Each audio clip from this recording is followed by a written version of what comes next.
Here is the breaking news. People think they are readers now because they have finished a book where a girl fake dates a hot scientist who eats protein bars and talks exclusively in emotionally repressed mouths.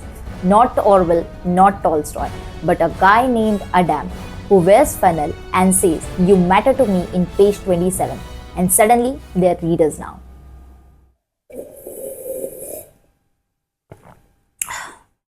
Okay, let's be honest. Book culture isn't about reading anymore. It's about aesthetics. It's about annotated pages, tabbed edges, cafe selfies, and captions like, "This book broke me," and stories that wouldn't emotionally rattle a teaspoon. Books are chosen based on how viral they are, not on how valuable they are, not on what they demand from your mind, but how quickly they deliver a quote you can post online. So, all these books aren't challenging you, they are actually pampering you. So, here is a brain rot analogy. Let's take a metaphor that we all get: movies.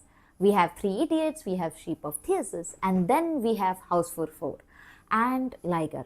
All valid, all have their own place. But here's the catch: no one is calling House for Four a cinematic masterpiece. We call it what it is. It is a brain rot. It might be entertaining, but it is entertaining brain rot. And books? Books are no different. We just forgot how to label them. I am not saying these contemporary romances shouldn't exist. I am saying don't confuse junk food with balanced diet. Call it what it is: a dopamine hit, a break, and a brain rot book, and read it like that. So, why is it happening? Because now we are not reading to grow, we are reading to feel something quickly. And now the industry has caught on. So now the publishers realize trauma sells, but only the aesthetic kind. Bite size and palatable sadness. Characters are written like checklists. One mental health issue, one quirky sidekick, and one man with a jawline and guilt. So these books are not asking you to think, but they are asking you to emote and move on. So what are we actually losing by reading all these novels?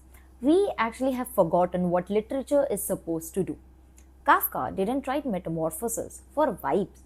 He wrote it to disorient you, to make you question human value, to make you wonder why no one flinched when a man turned into an insect. Orwell didn't write 1984 to look cool on your bookshelf. He wrote it to haunt your freedom. And Tolstoy didn't write Anna Karenina to be a romance. He wrote it to dissect your morality, your choices, and your silence. And that's literature. It doesn't serve you, it slices you. And if you let it, it reforms you. Then what reading should be? Reading isn't supposed to be easy. It's supposed to be awakening. It's not about feeling seen. It's about seeing the world for what it is: broken, complex, beautiful, and infuriating.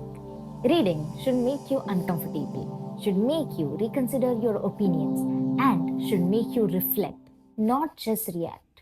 Okay, so where to start?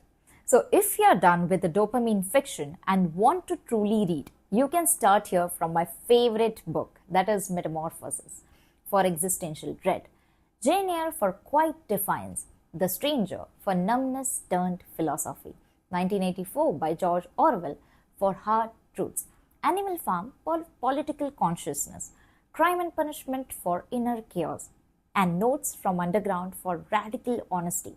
These books don't coddle you, they confront.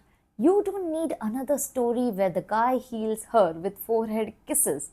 You need one that asks, why are you hiding behind fiction to avoid the reality?